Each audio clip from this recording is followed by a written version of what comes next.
जय हिंद। मैं ऋषि कुमार गुप्ता आपका स्वागत करता हूं द ऋषि गुप्ता शो में।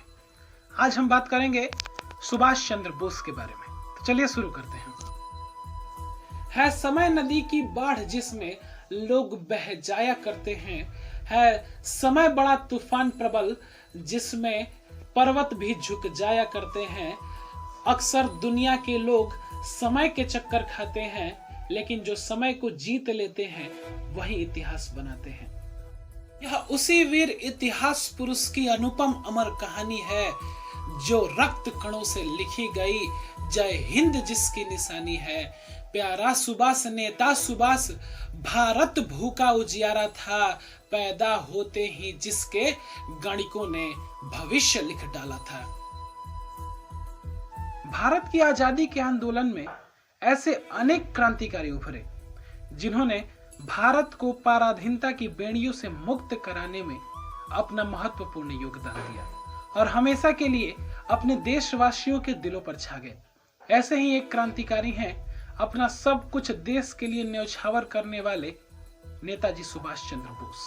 बचपन से ही परिवार के सुखमय वातावरण और परिजनों से अलग खोए खोए रहने वाले सुभाष चंद्र बोस का जन्म 23 जनवरी सन 1897 ईस्वी में उड़ीसा के कटक नामक स्थान पर हुआ था।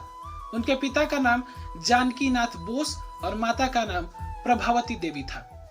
महान देशभक्त और कुशल नेता सुभाष चंद्र बोस अंग्रेजों के लिए सबसे खतरनाक व्यक्ति थे। ब्रिटिश सरकार सुभाष चंद्र बोस को हथकड़ियां पहनाने के लिए बहाने खोजती रहती। वह किसी भी कीमत पर उन्हें आजाद नहीं छोड़ना चाहती थी। उनकी गतिविधियों ने न सिर्फ अंग्रेजों के दांत खट्टे कर दिए, बल्कि उन्होंने देश को आजाद कराने के लिए अपनी एक अलग फौज भी खड़ी की थी, जिसे नाम दिया था आजाद हिंद फौज। सुभाष चंद्र बोस ने सशस्त्र क्रांति द्वारा भारत को स्वतंत्र कराने के लिए 21 अक्टूबर 1943 को आजाद हिंद सरकार की स्थापना की तथा आजाद हिंद फौज का गठन किया। इस संगठन के प्रतीक चिन्ह का एक झंडे पर दहाड़ते हुए बाघ का चित्र बना होता है। सुभाष चंद्र बोस का मानना था कि भारत से अंग्रेजी हुकूमत को खत्म करने के लिए सशस्त्र विद्रोह ही एकमात्र रास्ता हो सकता है।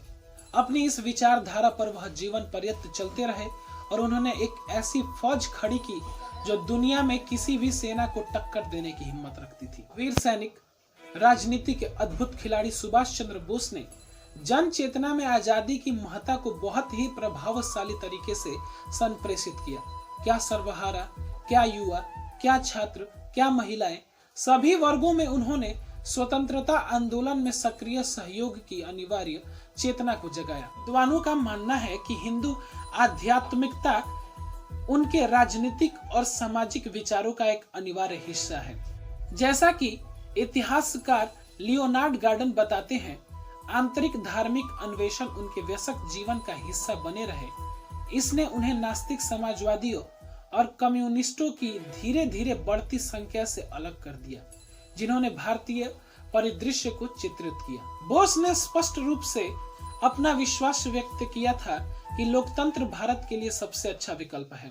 हालांकि युद्ध के दौरान और संभवतः 1930 की दशक की शुरुआत में ऐसा लगता है कि बोस ने फैसला किया है कि भारत की गरीबी और सामाजिक असमानताओं को दूर करने के लिए कोई भी लोकतांत्रिक प्रणाली पर्याप्त नहीं हो सकती, और उन्होंने लिखा है कि सोवियत रूस के समान एक समाजवादी राज्य जो उन्होंने राष्ट्र पुनर्निर्माण की प्रक्रिया के लिए देखा और प्रशंसा की, उसकी आवश्यकता होगी। उग्रवादी, राष्ट्रवादी, हालांकि नाजी या फांसीवादी नहीं, क्योंकि उन्होंने महिलाओं के सशक्तिकरण, धर्मनिरपेक्षता और अन्य उदार विचारों का समर्थन किया। वैकल्पिक रूप से दूसरों के विचार वह लामबंदी कई उत्तर औपनिवेशिक नेताओं के लिए आम के लोक लुभावन तरीकों का उपयोग हो सकता है। इस महान क्रांतिकारी और भारत के सपूत 18 अगस्त 1945 के बाद सुभाष चंद्र बोस का जीवन और मृत्यु आज तक अनसुलझा रहस्य बना हुआ है। 18 अगस्त 1945 को उनका जापानी विमान दुर्घटनाग्रस्त हो गया था, जो ओवरलोड था। यह दुर्घटना जापान अधिकृत फोर्मोसा, वर्तमान जिसे ताइवान के रूप में कहा जाता है, उसमें हुई थी।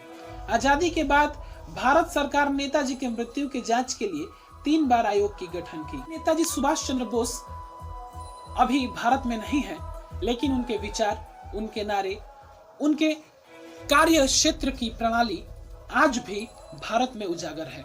हम ऐसे नेता को, ऐसे क्रांतिकारी को, ऐसे स्वतंत्रता संग्रामी को सलाम करते हैं। जय हिंद, जय भारत। आप लोग हंसते रहिए, मुस्कुराते रहिए और देखते रहिए द ऋषि गुप्ता शो।